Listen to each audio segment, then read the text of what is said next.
Bonjour et bienvenue sur la cuisine de Jusa. Pour la suite de cette vidéo, je vous propose de réaliser une délicieuse et savoureuse brioche. Elle sera à la semoule avec deux manières de la façonner. Pour cette recette, j'ai utilisé mon pétrin, mais elle conviendra également à être préparée au Thermomix ou autre appareil. Dans un premier temps, nous aurons besoin d'un levain qui nécessitera un rafraîchissement. À défaut de levain, vous pourrez utiliser la pouliche. Versez tout d'abord le levain ou la pouliche dans le bol du pétrin, puis diluez-le avec 80 ml de lait et 90 ml d'eau.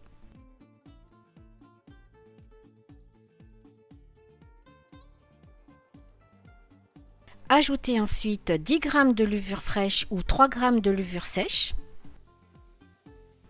3 œufs battus avec 60 g de sucre,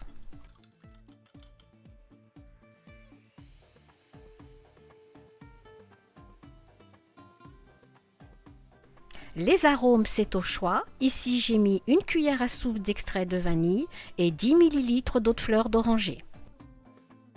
Ensuite viendront 200 g de semoule extra fine et 300 g de farine T45 ou farine de gruau.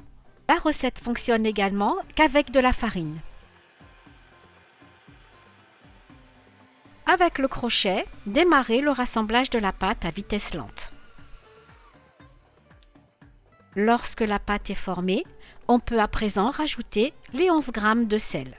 On voit bien que la pâte se coupe et le gluten non développé. Continuez le pétrissage jusqu'à obtenir une pâte qui se décolle et ajoutez le beurre coupé en morceaux. Et au fur et à mesure que vous allez ajouter le beurre, la pâte va devenir lisse, élastique et très souple. On peut dire qu'avec 120 g de beurre, c'est une brioche de débutante. Et lorsque la pâte se décolle des parois du bol, vous pourrez arrêter le pétrissage.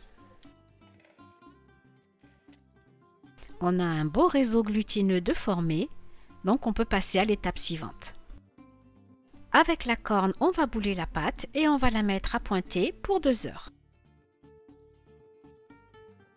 Lorsqu'elle a bien doublé de volume, on peut venir la dégazer pour retirer tous les gaz. Je divise ma pâte en deux et l'un des pâtons passera au réfrigérateur.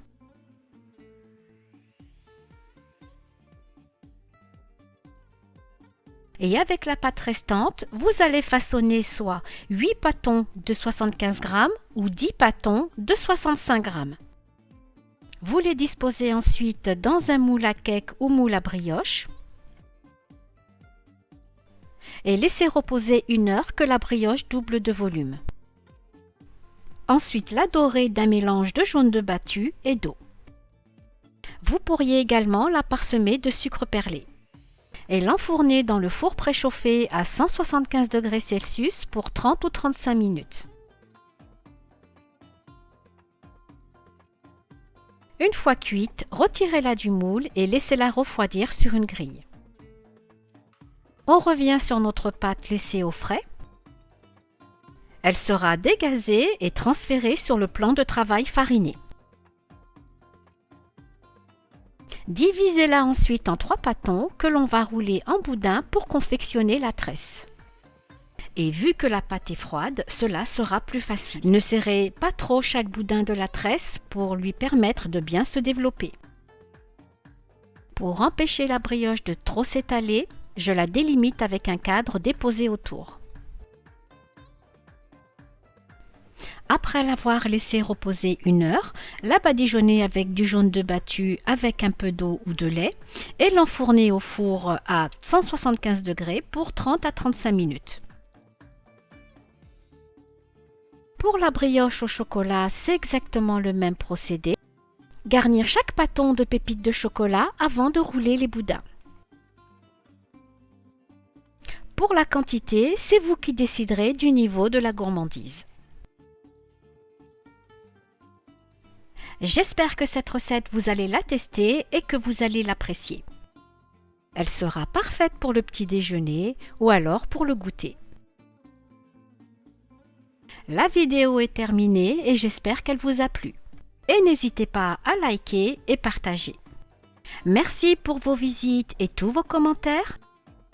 Portez-vous bien et à très bientôt pour une nouvelle vidéo.